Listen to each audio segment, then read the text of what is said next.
আমরা যে review পিটিশনগুলো file করেছি তার ইস্যুগুলো যখন অনেকটা ডিফারেন্ট ইস্যু আছে, কারণ যে জাজমেন্টটা এসছে জাজমেন্টের মধ্যে কিন্তু অনেকগুলো বিষয় কন্ট্রাডিক্টরি আছে। তো সেইগুলো তুলে ধরেই কিন্তু বিভিন্ন ধরনের রিভিউ ফাইল হয়েছে। গভর্নমেন্ট যেটা রিভিউ ফাইল করেছে তাদের stand point difference, school service commission যেটা রিভিউ ফাইল করেছে তাদের স্ট্যান্ড পয়েন্ট ডিফারেন্স, বা যাদের চাকরি চলে গেছে তারা বিভিন্ন ক্যাটাগরি আছে। যেমন তাদের মধ্যে আছে যা এক্সপায়ারি অফ প্যানেলের মধ্যে ছিল, আফটার এক্সপায়ারি অফ প্যানেল আছে, যারা সেম স্ট্যাটাসে একজনকে কন্টিনিউ করতে বলা হয়েছে, অথচ দেখা যাচ্ছে যারা ডিসেবল ক্যান্ডিডেট বা যারা সাফার করছে তাদের একটা পয়েন্ট আছে, এবং যারা ইন সার্ভিস ছিল ইন সার্ভিসকে আবার প্রিভিয়াস সার্ভিসে ফিরে গেছে, এই ধরনের সেপারেট ক্যাটাগরিতে কিন্তু এই রিভিউগুলো ফাইল হয়েছে, যে অবজারভেশনে কোথায় কোথায় রং আছে বা কোন কোন জায়গাগুলো কোর্ট কনসিডার করেনি সেই সব বিষয়ের উপর অ্যাপিল এই রিভিউটা ফাইল করা হয়েছে। এখন বিষয়টা যেটা হচ্ছে যে এই যে পুরো বিষয়টা যে সিলেকশন প্রসেস 2016-এ স্টার্ট হয়েছিল, তারপরে তার প্যানেল পাবলিশড হয় এবং তার রিক্রুটমেন্টটা ধাপে ধাপে ধাপে হয়েছে, এবং বিভিন্ন কাউন্সিলিংয়ের মধ্যে যারা ক্যান্ডিডেট তারা কিন্তু অ্যাপয়েন্টমেন্ট পেয়েছে। এই সিলেকশন প্রসেস যখন চ্যালেঞ্জ হয় এবং সেটা সিঙ্গেল বেঞ্চ থেকে ডিভিশন বেঞ্চে করা, এবং ডিভিশন বেঞ্চ থেকে আবার সুপ্রিম কোর্ট যায়, আবার সুপ্রিম কোর্ট থেকে আবার একটা স্পেশাল বেঞ্চ তৈরি করে সেখানে মামলার শুনানি হয়। সেই শুনানিতে আমরা কলকাতা হাইকোর্টে যে ডিভিশন বেঞ্চ ছিল সেখানে একটা অবজারভেশন দিয়েছিলেন যে এই গ্রাউন্ডের জন্য এই সিলেকশন প্রসেসকে রাখা গেল না, এবং তার জন্য এন্টার সিলেকশন প্রসেসকে বাতিল করা হলো। এবং সেইটা চ্যালেঞ্জ সেখানে যে বিভিন্ন ধরনের ইরেগুলারিটিস ছিল, যেমন ওএমআর ট্যাম্পার হয়েছে, র্যাঙ্ক জাম্প হয়েছে, এবং এক্সপায়ারি অফ প্যানেলের পরে আবার অ্যাপয়েন্টমেন্ট হয়েছে, এই সব বিষয়গুলো ছিল। এবং সেই সব বিষয়গুলো ডিসকাস করার পর একটা ডিভিশন বেঞ্চের অবজারভেশন এসেছিল যে এই এন্টায়ার সিলেকশন প্রসেসের মধ্যে যেহেতু এটাকে ধরা হচ্ছে যে রং ওয়েতে হয়েছে বা বিভিন্ন ধরনের ইরেগুলারিটিস হয়েছে, তার জন্য এটাকে সেগ্রিগেট করা যাচ্ছে না।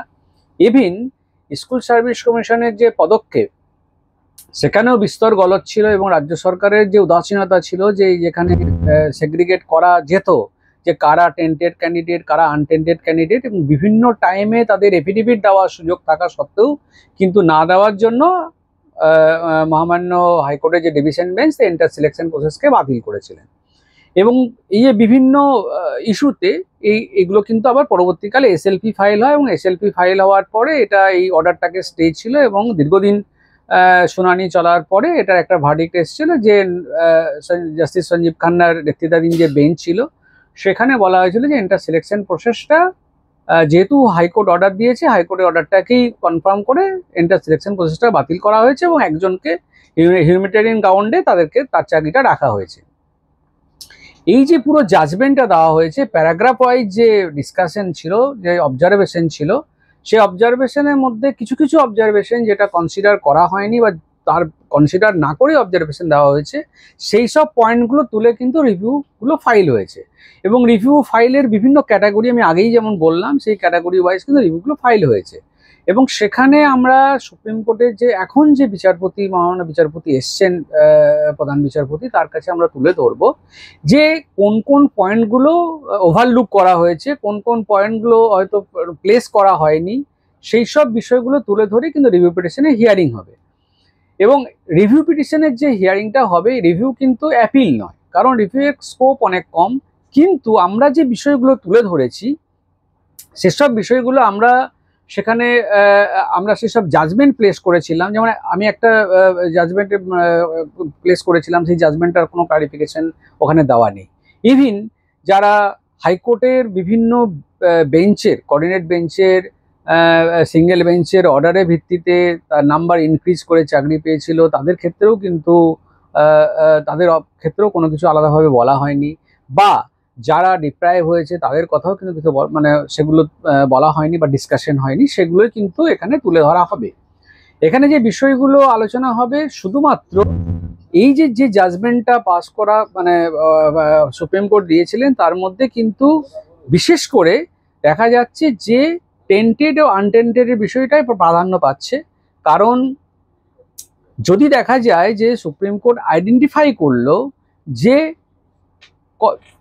লিস্ট অফ দ্য ক্যান্ডিডেট যারা টেন্টেড, বাকি যারা তারা কিন্তু তারা আনটেন্ডেড বলেই কিন্তু তাদেরকে বলা হয়েছে।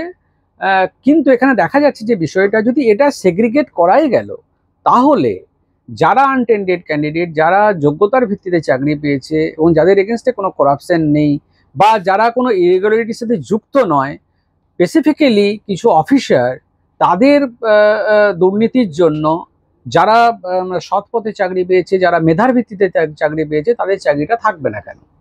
এটা একটা বিষয়। এখানে আর একটা যেটা বিষয় হচ্ছে, একজনের চাকরি থাকা গেছে, তাহলে একটা সিলেকশন প্রসেসে আমরা প্রিন্সিপাল অফ জাস্টিস যেটা আমরা এখানে অ্যাপ্লাই হতে দেখিনি, যেটা হচ্ছে যে সিমিলার সার্কামস্টেন্সেসে সিচুয়েটেডে যে দুজন এমপ্লয়ি যদি থাকে, তারা সেমভাবে ট্রিটমেন্ট হবে।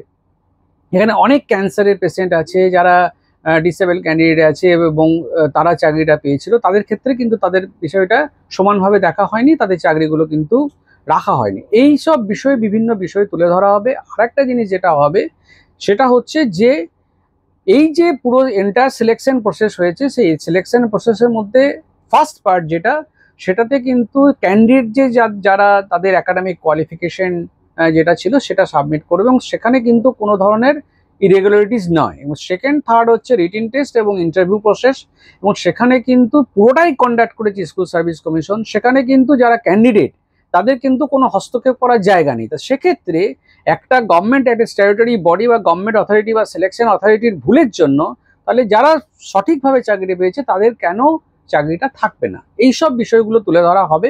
এবং এখানে আরও যেটা আমাদের যে প্রপোজিশন আছে বা যেগুলো আমরা তুলে ধরবো, সেটা হচ্ছে যদি গভর্নমেন্ট অথরিটি বা স্ট্যাটুটরি অথরিটি কোনো ভুল বা মিস্টেক করে থাকে, সেটা কিন্তু রেকটিফাই করা যায়। রেকটিফাই করা কিভাবে যাবে, যে যারা ইরেগুলার ওয়েতে যারা চাকরিটা পেয়েছে, যাদেরকে আইডেন্টিফাই করা গেছে, তাদেরকে রিমুভ করে সেই জায়গায় যারা যারা ওয়েটিং বা যারা দেখা যাচ্ছে যারা সঠিকভাবে চাকরি পেয়েছে, তাদেরকে সেই জায়গায় নিয়োগ করে এন্টায়ার প্যানেলটাকে রেখে দেওয়া বা এটাকে রিকাস্ট করা। রিকাস্ট করা মিনস হচ্ছে যে যারা ইরেগুলারি রং ওয়েতে যারা চাকরিটা পেয়েছে তাদেরকে রিমুভ করে দিয়ে প্যানেলটাকে সুন্দর করে সাজিয়ে এই সিলেকশন প্রসেসটাকে রাখা। কিন্তু আমরা দেখতে পাচ্ছি এইসব বিষয়গুলো কখনো ডিসকাস হয়নি। এমন জাজমেন্ট আছে যেখানে কোনো সিলেকশন প্রসেসে দেখা যাচ্ছে কোনো একটা ধরনের কোনো মিস্টেক হয়েছে বা কোনো রং অ্যাক্টিভিটিস হয়েছে, সেখানে কিন্তু সিলেকশন প্রসেসটাকে টাচ না করে যারা যারা ক্লেম করছে যে আমাদের চাকরিটা আমরা পাইনি এই কারণে, তাদেরকে অ্যাপয়েন্টমেন্ট দিয়ে এন্টার সিলেকশন প্রসেসটাকে রাখা এবং যারা নিয়োগ পেয়েছে তাদের নিয়োগটাকে রাখা, এইসব বিভিন্ন বিষয়টাকে তুলে ধরবো। তারপর আমাদের কি ভার্ডিক্ট আসে আমরা তার জন্য অপেক্ষা করবো। দেখো, রিভিউ পিটিশন মানে হচ্ছে যে অর্ডার যেটা পাস হয়েছে সেইটারই রিভিউ চাওয়া। এবং সেক্ষেত্রে একজন বিচারপতি যদি ধরুন আজকে অর্ডার দেওয়ার পর কাল রিটায়ার করে যান, তাহলে সেক্ষেত্রে তার অর্ডারটা রিভিউ হওয়ার ক্ষেত্রে কিন্তু কোনো বাধা নেই, কারণ এটা একটা প্রভিশন। সেই প্রভিশনটাকে অ্যাপ্লাই করেই কিন্তু রিভিউ পিটিশন দাখিল হয়েছে। সেক্ষেত্রে কিন্তু আরেকটা নতুন বেঞ্চ বা কোনো চিফ জাস্টিস নতুনভাবে যে দায়িত্ব নিয়েছেন তার শুনতে কিন্তু কোনো জায়গায় কোনো বাধা নেই। এটা কিন্তু যে জাজমেন্টটা এসছে বা যে অর্ডারটা পাস হয়েছে সেই অর্ডারটার রিভিউ হচ্ছে। এটা কোনো ব্যক্তিগত কোনো একজন জাস্টিসের অর্ডার নয়, এটা একজন বিচারপতি অর্ডার দিয়েছেন। সেই অর্ডারটা রিভিউ অ্যাপ্লিকেশন করে কোন কোন জায়গাগুলো তুলে ধরা হয়নি বা কোন কোন জায়গাগুলো ওভারলুক করা হয়েছে, আরেকজন যে নতুন দায়িত্ব নিয়েছেন যে বিচারপতি, উনি শুনবেন। এখানে কোনো বাধা নেই। সেকেন্ড যে ইস্যুটা হচ্ছে, সেই ইস্যুটা যে 31 মধ্যে আন্ডারটেকিং দিয়েছি যে রিক্রুটমেন্ট নোটিফিকেশন করবে। আমার যেটা ধারণা যে তার আগেই রিভিউ পিটিশনে হিয়ারিং হওয়াটা দরকার। নোটিফিকেশনের বিষয়টা আমরা বলবো যে যতদিন রিভিউ পিটিশনে হিয়ারিং হয়ে যদি দেখা যায় যে এটা ওপেন কোর্টে এসে এটা নতুনভাবে শুনানি হচ্ছে, তাহলে অটোমেটিক্যালি রাজ্য সরকারের তরফ থেকে আমাদের তরফ থেকে চাওয়া হবে যে এই মুহূর্তে যেন কোনো রিক্রুটমেন্ট নোটিফিকেশন না করা হয়।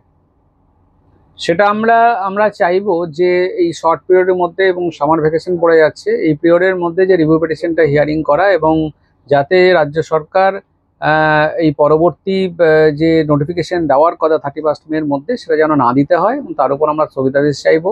আর দ্বিতীয় কথা যেটা এটাও তুলে ধরা হবে যে আজকে যারা 2016-এর SLST এত বছর ধরে যারা চাকরি করে এসছে, তখনকার যে অবস্থায় যারা ছিল, তাদের যে মেধা ছিল বা যে ভিত্তিতে যারা চাকরি পেয়েছিল, তখনকার যে সিচুয়েশন বর্তমানের সিচুয়েশনের সাথে অনেকটাই পার্থক্য। এখন অনেক নতুন নতুন যারা পরীক্ষার্থী আসবে, তাদের সাথে কম্পিটিশনে এখানে টিকে থাকাটাও একটা বিষয় আমরা তুলে ধরবো। এবং যারা যে ক্যান্ডিডেটরা চাকরি পেয়েছে এবং তাদের আজকের যে সেই দিনের যে তাদের অ্যাক্টিভিটিস, তাদের যে মেধা ছিল, সেই ভিত্তিতে তখনকার যে পরিস্থিতি তারা ইন্টারভিউটা পরীক্ষাটা দিয়েছে বা রিটিন টেস্ট দিয়েছে, এখন অনেক বাস্তবের অনেক কিছু পাল্টে গেছে। সেই জায়গায় নতুন যারা পরীক্ষার্থী তাদের সঙ্গে পুরনো পরীক্ষার্থীদের যে কম্পিটিশনটা একটা অসামঞ্জস্য হবে, এটা আমরা তুলে ধরবো।